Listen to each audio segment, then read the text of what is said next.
Hey guys, it's Pip. How's it going? I hope you're doing well. I want to have a chat to you about something that's been playing on my mind recently, which is, what is the point of booktube? I know, clickbaity, I know, just bear with me. So booktube is this great community where you can find your tribe and discuss books. Beautiful, love it. But like, what value does it bring? I'm not sure. So I've been thinking, I've been having a bit of a little existential crisis, which I think this channel is way too young for, but like here it is anyway. I've been thinking a lot about what I want my channel to be and how I want to grow and like what I enjoy doing, all the rest of it. I've also been thinking about like, what does success mean on YouTube and like all the rest. I've been like watching and reading a whole bunch of stuff on production and things that I hope will make my channel and my content better for you guys.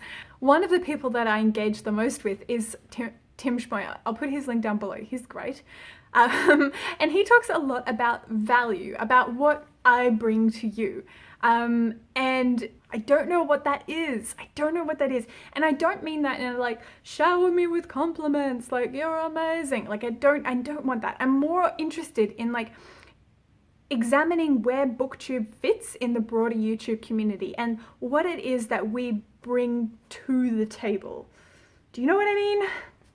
YouTube is one of the largest search engines in the world. We're talking like second only to Google. And I think it's really interesting that people don't often find booktube on their own. Like they often find it by mistake or they're brought in by someone who already knows about it. It's a lot of word of mouth. Yet what we talk about are essentially very searchable things. Like we talk about books that you can look up, that you could search in the search bar. Yet people don't normally turn to YouTube for book reviews or book recommendations or any of that jazz. When you think about booktube, you think books, okay, we must talk a lot about books. Yeah, I can tell you, and every other booktuber can tell you, that book reviews are one of the least watched videos that we make. Crazy, right? So if we're not making essentially searchable videos on this platform that is primarily for searching, what are we doing? What are we doing? Booktubers, we do reviews, but we don't do reviews like the beauty channels or the tech channels would. We have very personable content, but it's not like the content of the vlogging or the lifestyle channels. Our content is inherently very educational, but it's not like a crash course or one of those scientific channels. Like, where does it fit? I think it's really cool that we've taken this essentially independent and antisocial activity, reading, and turned it into this like vibrant and engaging community that is booktube. It's fantastic. And it makes me think, like, what are the booktubers that are really successful? What are they doing? What does success look like for them? And like, what is it they bring? What is it about the value that they give that makes their audience want to engage with them and makes them successful? The default answer to this is normally young female plus pretty plus YA equals success, which like, I'm not dissing that because I think it's really cool that we have this space that young women can feel like accomplished and intellectual and intelligent and they can say all their views. I think that's great. We should have more of that. But surely the value isn't purely aesthetic. I hope not. So is booktube entertainment? I know I personally have replaced my TV watching habits with YouTube, but what I think is really interesting is that here on booktube, it's not necessarily a fight for the best camera, the best quality editing, the best graphics, the best like whatever. There's actually a really fine line you want to tread between polished but not polished, you know. It's the good quality audio and the good quality video, but like the unscripted and seemingly natural content that just kind of flows from you. It's almost like the aspirational but just like you kind of line. You know what I mean? You know what I mean. So is that what success looks like? You know, managing to walk that line and do that really well. I wonder, you know, does booktube critique books? I'm not sure it does, to be honest. I think it celebrates books for sure, but I'm not sure if it critiques them very well. But I mean, like, is that okay? That's fine. Is it fine? Is celebrating books enough? Surely that's enough. And is that where the value is, in the celebration of the books? Is that what we're aiming for?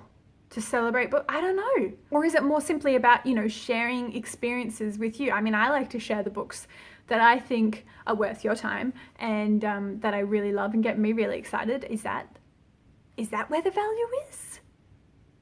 I think it's really interesting that booktube is majority female, and I wonder if that's because this kind of community building, interaction, grassroots stuff is the emotional labor that, you know, we're brainwashed as female people to have and be on our minds since like birth. Is that what makes success? Like having that really good handle on emotional labor and like having those interactions and building that audience and like those one-on-one interactions. I don't know guys, it's kind of messing with me. Can you tell it's messing with me?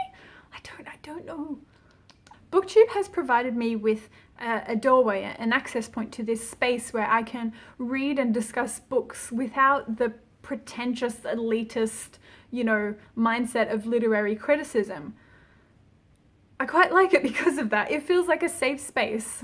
It allows me to talk about and share the books that I quite like, regardless of their, you know, quote unquote literary merit. So is that the point? Is the sharing of the books the most important thing?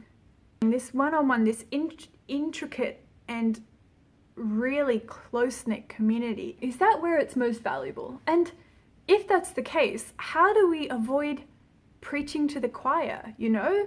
Like, how do we avoid this echo chamber? How do we, as a community, reach out and invite and welcome and encourage more people to join us? If it wasn't for booktube, to be honest, I don't think I would be a reader. That sounds like a strong statement to say, but like, it's taken me quite a few years to shed that weight, that burden of like literary criticism and thinking that, you know, I'm not smart enough for the books that I like to read, or, you know, I should just be reading the canon. I can't, you know, read Gone Girl because that's just commercial trash, you know? Like, I feel like booktube makes it okay to read whatever you want and enjoy the simple act of reading and sharing that love with other people. And I want to share it with more. Can you tell I want to like bring other people in? I just think it's really interesting that people find booktube by accident. There's not a real drive to us. And I feel like our booktube videos do really well on that personable one-on-one interaction for the people that are already subscribed, for the people that already know your shtick.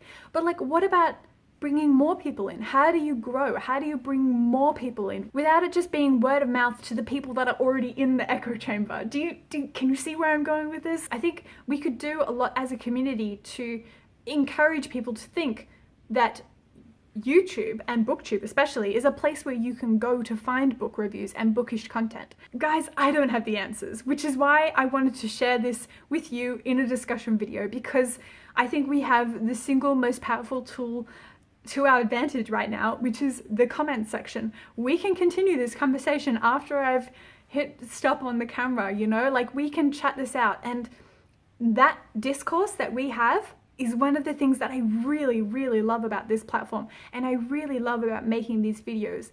And it's what encourages me to make more. And I think that's where is that where the value is? In our conversations? Maybe that's where it is. I don't know. Let me know what you think, because I want to keep this conversation going. I have a lot of feelings, so chat to me, please. This isn't the end of this conversation. Let me know what you think, and I will see you guys in the comments. Bye.